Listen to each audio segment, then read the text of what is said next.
Okay, tonight is Genesis chapter 38. And it came to pass at that time that Judah went down from his brethren and turned into a certain Adullamite whose name was Hira. And Judah saw there a daughter of a certain Canaanite whose name was Shua, and he took her and went in unto her. And she conceived and bare a son, and he called his name And she conceived again and bare a son, and she called his name Onan. And she yet again conceived and bare a son, and called his name Shelah, and he was at Chizib when she bare him. Now, chapter 38 is a standalone chapter, I'll call it. Right? That chapter 37 began the story of Joseph, and then it switches in chapter 38 to talk about Judah, one of the other sons of Jacob, and so this is kind of his story. And then chapter 39 will go back to Joseph again and continue on with him for the next several chapters after that. So, as I say, chapter 30 is a standalone chapter. And it's about Judah and something that he was involved in, involving his own family. Right? So as you see at the beginning, it says, it came to pass at that time that Judah went down from his brethren. So we're saying at that time, we would assume perhaps it was right after Joseph was sold into slavery, which happened at the end of chapter 37. So it gives you a time frame for it. So maybe that's why it's slotted in right here, because it happened after chapter 37. But since the events of this chapter are going to cover 20 years or more, so you would assume that this happens now parallel to the story of Joseph, which will be picked up in the next chapter. All right, but here it is. It says Judah went down. It says turned to a certain Adullamite, right? And Judah saw there a daughter, a certain Canaanite, whose name was Shua. He took her and went in unto her. Right, so he took a wife, a Canaanite wife. Now the wife's name is not Shua. Her father's name is Shua, by the way. It says the certain Canaanite whose name was Shua. All right, he took the daughter of him, and that became his wife. Right, and then you see in 3, 4, and 5 that they had 3 sons.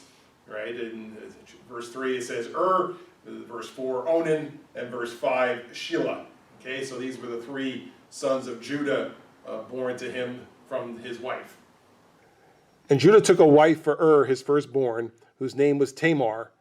And Judah's firstborn, was wicked in the sight of the Lord, and the Lord slew him.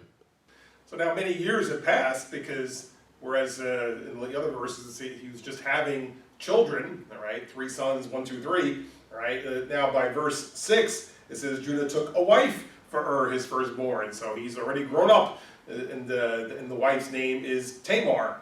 It doesn't really say anything about her. Most likely she's a Canaanite woman as well, right? But now as more time passes, in verse 7 it says that was wicked in the sight of the Lord. It doesn't say wicked how, but must have been pretty wicked, because then it says that the Lord slew him. And how often do we read of anything like that in the scriptures, where God just smites somebody dead? So again, we don't know what it was, but for whatever reason, it says the Lord chose to slay and so Judah's firstborn died that way. And Judah said unto Onan, Go in unto thy brother's wife, and marry her, and raise up seed to thy brother. And Onan knew that the seed should not be his, and it came to pass, when he went in unto his brother's wife, that he spilled it on the ground, lest that he should give seed to his brother. And the thing which he did displeased the Lord, wherefore he slew him also. Then said Judah to Tamar his daughter-in-law, Remain a widow at thy father's house, till Shelah my son be grown. For he said, Lest peradventure he die also, as his brethren did. And Tamar went and dwelt in her father's house. Now in verse 8 we see something interesting happening. Okay, it says that Judah says unto Onan, who is his second son, Go in unto thy brother's wife, and marry her, and raise up seed to thy brother. Right, now again, you may wonder what this is all about. Right, I mean, why is he telling him to do that? Well, there was a tradition at the time that if, in this case, the oldest brother would die without having produced, in particular, a male heir, right? They were very into genealogy, and so every firstborn should have a firstborn son, and so forth. So if he dies without having produced a son with his wife, that the next younger brother was obligated to marry the widow and produce a male heir. Okay. Now, it's unclear to me whether they had to actually marry her or just sleep with her and produce a male heir, right? But the point being that it fell to the younger brother to step in for his deceased brother at that point. Right? This type of marriage was known as a levirate marriage, okay, after a Latin word which means the husband's brother. Right? So that was the expectation here. Right? So if you if you remember other parts of the scripture where it talks about that, right? There was a part in the New Testament where Jesus was asked a question about that, but I mean more about what was the effects of eternity with that. In Luke chapter 20, that someone says, hey, if a man's brother dies, and he dies without children, so his brother, would take his wife, to raise up seed unto his brother. But suppose there were 7 brothers, and that each one kept dying, and so finally all 7 brothers die, and and then the wife dies. Well, up in heaven, whose husband is she? This is kind of a weird question. People wouldn't even think this way, right? But Jesus, of course, answered, well, you don't really understand how it works then, because marriage is for here, not for there, right? But the point being that, that even then they were aware of, this was in the law of Moses, this was the tradition that if someone died without having had children, especially male children, that the next brother was obligated to fill in for him. And furthermore, which made it perhaps tough to take for the second brother, suppose he produces a son, the son would be recorded as if it came from the older brother.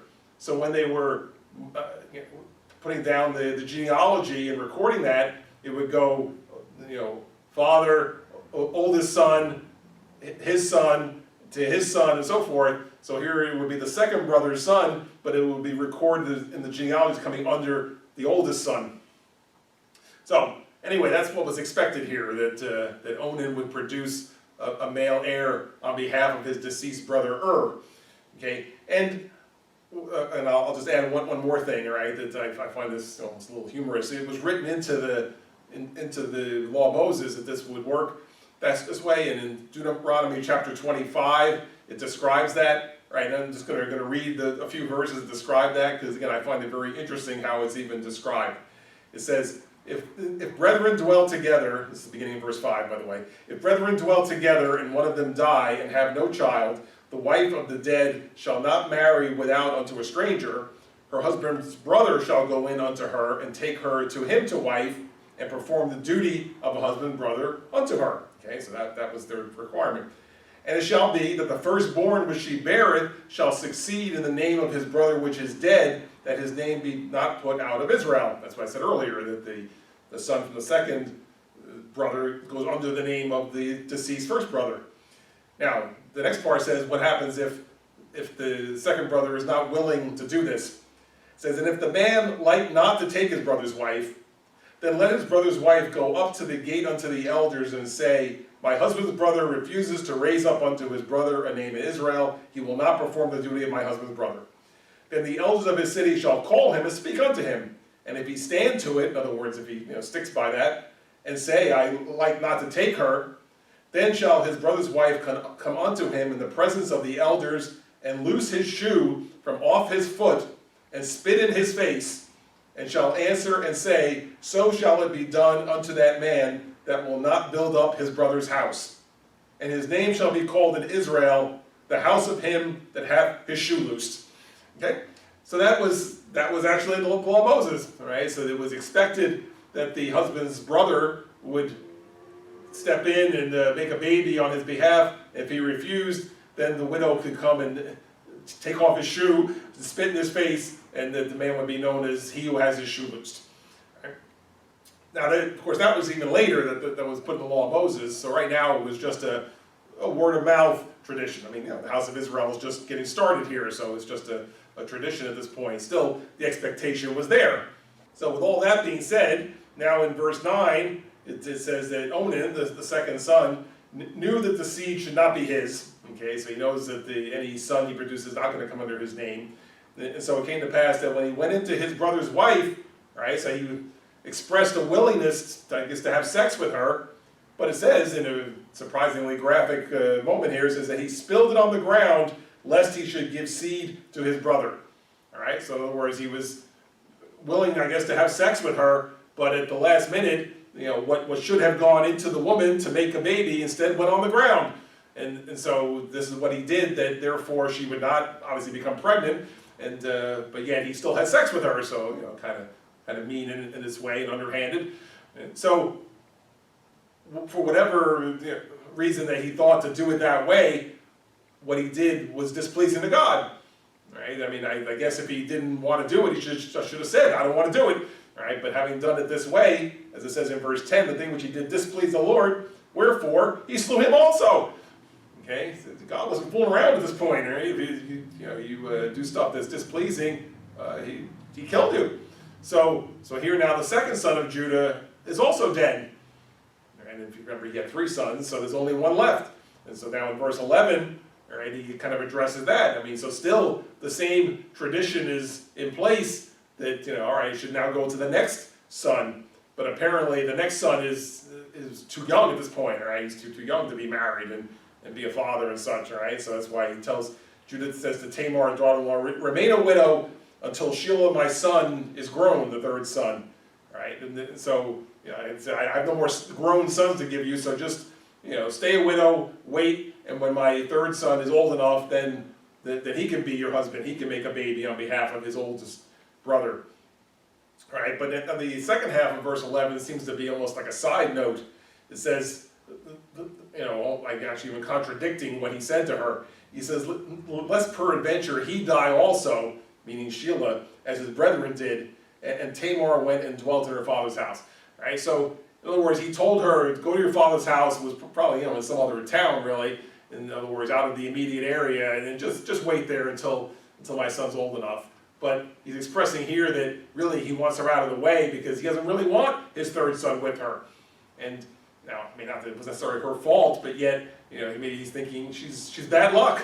Right here, my oldest son married her, he died. The second oldest son was in with her, and he dies. So she's bad luck. So I don't want to even risk my 3rd son. That's why he says, lest peradventure he dies also, as his brethren did. Right? So, again, an interesting course of events here. Right? And the main thing you need to understand is what the tradition was as far as the expectation of a brother when his older brother died without children.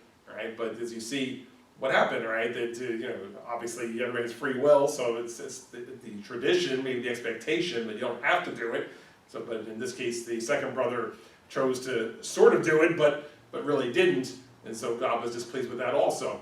So, if you really didn't want to do it, he should have just been willing to have his face spit in and his shoe taken off and be the man whose shoe was loosed. And in process of time, the daughter of Shua, Judah's wife, died, and Judah was comforted and went up unto his sheep shearers to Timnath, he and his friend Hira the Adullamite. And it was told Tamar, saying, behold, thy father-in-law goeth up to Timnath to shear his sheep. And she put her widow's garments off from her, and covered her with a veil, and wrapped herself, and sat in an open place, which is by the way to Timnath. For she saw that Shelah was grown, and she was not given unto him to wife. When Judah saw her, he thought her to be a harlot, because she had covered her face. So now more time has passed. Verse 12 is in process of time. That Judah's wife dies. Okay, the mother of the 3 sons. It says the daughter of Shua, Judah's wife, has died. Judah's comforted, and now he's going to spend time with a friend and such. I guess get away for a little bit.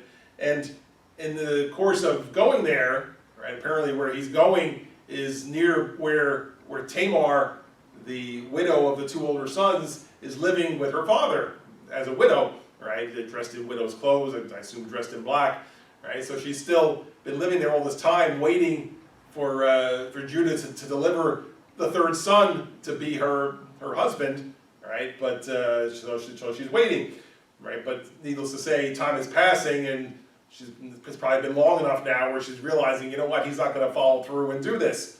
So the rest of what happens kind of was as a result of that, right? It says in 13, it was told Tamar, saying, your father-in-law is coming here, right? So she takes off her widow's garments, dressed in black, and instead dresses more like a prostitute, basically, more like a harlot, right? So she covered herself with a veil, wrapped herself, and sat in an open place, all right? And you see at the end of 14 the reason for that. For she saw that Shelah, the third son, was grown, and she was not given unto him to wife. All right, so she figured it out by now, right? Enough time has passed. He's old enough. If Judah was going to come through with this, it would have already happened. So now she's going to go after him in this way. So she dresses in this way and sits in the open where she knew Judah would be passing by. And sure enough, in 15, it says when Judah saw her, he thought her to be a harlot because she had covered her face. So her face was covered with a veil, so he didn't recognize her. And it was pointed out earlier, his wife has died. So it says, okay, well here's a harlot. I'm without a wife, and so he notices her. And he turned unto her by the way, and said, Go to, I pray thee, let me come in unto thee. For he knew not that she was his daughter-in-law. And she said, What wilt thou give me, that thou mayest come in unto me? And he said, I will send thee a kid from the flock. And she said, Wilt thou give me a pledge till thou send it? And he said, What pledge shall I give thee? And she said, Thy signet, and thy bracelets, and thy staff that is in thine hand.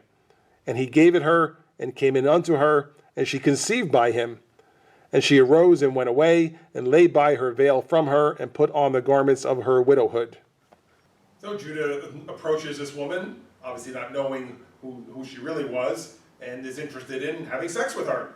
So now they need to start talking price. If she's a harlot or a prostitute, it means there's a price to be paid, right? When you want to have sex with me, this is what it's going to cost you. So she says at the end of verse 16, What wilt thou give me, that mayest come in unto me? So, all right, yeah, you want to have sex with me? What are you going to give me? And so he says, hey, I'll give you a goat. I'll give you a kid from the flock. All right, and now the only problem with that is, he's a distance from home, so it's not like he's carrying this goat around in his pocket, right? So he can't provide it to her right then and there. So she, cleverly says, well, all right, wait a minute, you don't have the goat with you, so what? I'm supposed to just do what you want now and believe you that you're going to send this goat for me later? So she accepts the idea of getting the goat, but it's, well, you don't have it with you, so I need something for collateral. I need something that'll make sure that you follow through on what you promised to give me. So that's why she says, wilt thou give me a pledge till thou send it? He says, what kind of pledge should I give you? In verse 18, and she asked for thy signet and thy bracelets and thy staff that is in thine hand. All right, now, whatever the bracelets were and the staff or walking stick, that's one thing. That's kind of his belongings and things that they've had some value to him. But the big thing was the signet. Okay, the signet would have been typically a ring, which was used to create like a seal that identified Judah as who he was. So it was in essence like a form of identification. It could be like a credit card today, or your ID, your passport, your driver's license, whatever, something that uniquely identifies you. So if he was going to sign some official correspondence or something, he'd press that signet into wax or something and then seal it onto whatever he was writing, so that maybe to use to seal an envelope shut or at the bottom of a letter, so it identified him as who he was. So him giving this to her, this is valuable, right? Would you give somebody your driver's license, your identification? So obviously you would have incentive to follow through on whatever you promised, in this case to deliver the goat and bring it back, so this way you could get back your signet here as well as the other things, right? So he agrees, so he gives her all that, right? And then so they're able to have sex, and it notes at the end of verse 18 it says she conceived by him. So not only does he have sex with her, now she's pregnant. Now she's pregnant, and he is the father. So in 19 it just ends this section by saying, she went back to her father's house, put away the harlot's clothing, and went back to dressing in black like a widow. All right. So here again, an interesting course of events that she decides to tempt her father-in-law in this way to kind of get back at him for not delivering the third son, and now she has this signet and this valuable item from him, and on top of that, she's also now pregnant with his child. And Judah sent the kid by the hand of his friend the Adullamite to receive his pledge from the woman's hand, but he found her not. Then he asked the men of that place, saying, Where is the harlot that was openly by the wayside? And they said, there was no harlot in this place. And he returned to Judah and said, I cannot find her. And also the men of the place said that there was no harlot in this place. And Judah said, let her take it to her, lest we be shamed. Behold, I sent this kid, and thou hast not found her. So Judah arrives back home. Of course, again, he doesn't know who the woman was. He obviously doesn't know that she's now pregnant, right? But he is willing to follow through with what he promised to do, right? So in 20 it says he sent the kid, the goat over, for her. He sent somebody to deliver that. Said, make sure you get my stuff back, right? But when he goes at the end of 20, he says he found her not, right? I mean, I guess he went to where Judah had first encountered her, sitting out by the side of the road, or whatever. Well, she's not there. So maybe regular harlots had their place to hang out, that they would always be there. So he went to that place figuring she's going to be hanging out there waiting for some other guy to come along, but obviously she's not there. And so he goes and asks around in 21 and says, hey, what happened to that harlot, the one that sat over there by the road? And they said, don't know of any such woman. He says there was no harlot in this place because she wasn't there. That was a one-time thing, just that one day. So they were not aware of any harlot in the area, and they couldn't help him. So the servant could not find her. So he's got this goat ready to deliver to her, ready to get Judah's stuff back, and yet he can't find her. So in 23, it's the return to Judah, can't find her. I asked around, they don't know her. So in 23, it looks like Judah's just thrown his hand up. Well, we tried. I promised the goat, I sent the goat. She's not there, but we did the best that we could. We were expected to do this, we did, and now we'll have to just kind of move on from here. Maybe it meant, he would have to replace that signet, or something. I don't know what the process was, but, he said, well, we tried. We promised this, we did it. She wasn't there, so therefore we couldn't find her, so we're not able to pay her at this time. And it came to pass about 3 months after that it was told Judah, saying, Tamar thy daughter-in-law hath played the harlot, and also, behold, she is with child by whoredom. And Judah said, bring her forth, and let her be burnt. When she was brought forth, she sent to her father-in-law, saying, by the man whose these are, am I with child. And she said, discern, I pray thee, whose are these, the signet, and the bracelets, and staff. And Judah acknowledged them, and said, she hath been more righteous than I, because that I gave her not to Shelah my son. And he knew her again no more. So 3 months later, maybe by now Tamar is starting to show as far as being pregnant. So word gets to Judah, right? In 24 it says, it was told to Judah, Tamar thy daughter-in-law says had played the harlot. And by that it doesn't mean played the harlot, in that way. Just the fact that she's been sleeping around, basically. That she's pregnant, therefore she's had sex with somebody, and she's supposed to be a widow, keeping herself waiting for a husband, your son, your next son, but instead she's played the harlot, all right, and so now she's pregnant. It says that she's with child by whoredom, and so Judah says, bring her forth, it says, and let her be burnt, all right, I guess would have been the penalty if this was discovered to be the case, all right, so she was brought to him.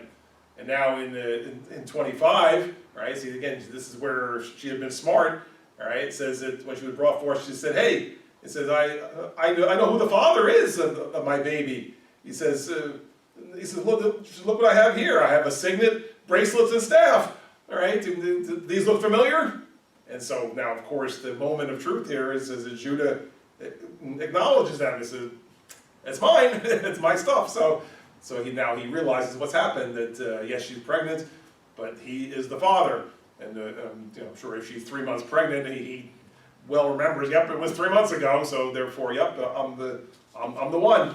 All right, so of course at this point he's not going to do anything more to her, all right, but it says Judah acknowledged the objects, and said, you know what, on the whole, he says, she's been more righteous than me. All right, here we're accusing her of being a sinful woman, a whore, and all this, all right, but really, I promised her that I would deliver my son, and I didn't, all right? So really, she was there waiting for me to do what I said I would do, and I didn't do it. So yes, she did this and entrapped me, but really she's just showing that I didn't follow through on my word in this way, right? And so then it even adds at the end of 26, and he knew her again no more, right? So I guess he could have said, oh, hey, why don't you be my wife now? But again, I guess that would have been, again, inappropriate, being she'd been married to his sons. So he just, okay, that's fine, then, have your baby, and we'll just go on from there.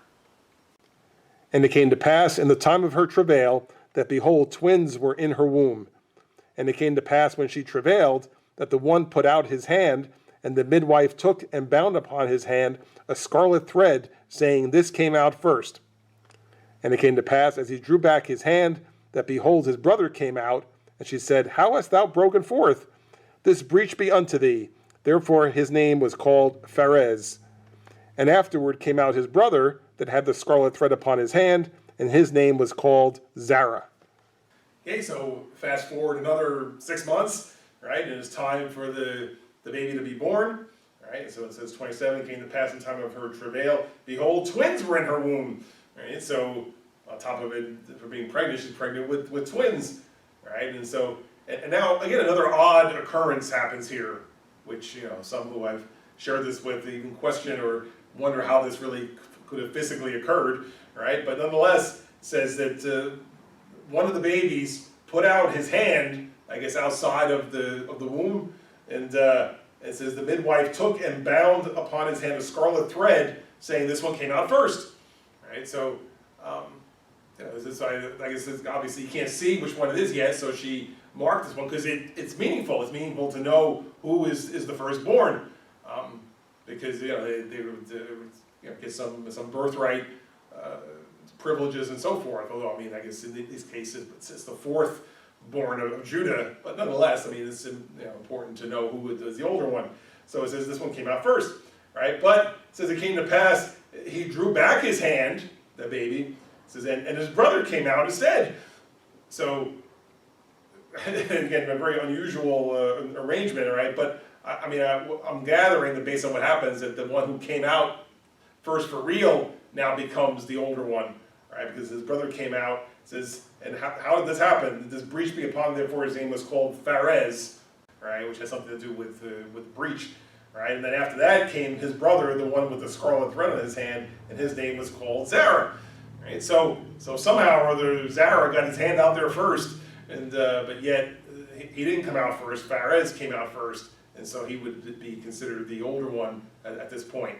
Again, I'm not sure exactly how they were reconciling that, as far as, well, does the hand coming out count or whatever, but yeah, like I said, something very unusual how the one could have got his hand out and then did he go backwards, the other one somehow passed him up, but anyhow, this is what's recorded. The one had his hand out there, he got the thread tied around, but the other one came out first, Pharez.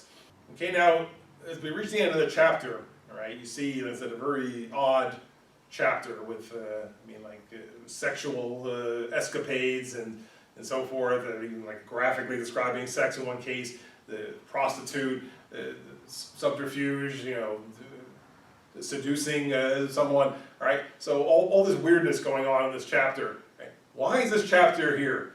Why is this chapter in the Bible? Why would this be included? All right. Well, there is a reason. Okay, we just read down to where Tamar gave birth to these twins, Pharez and Zara. Right, so she basically played like a harlot for the sake of seducing her father-in-law and became pregnant with these twins. Right.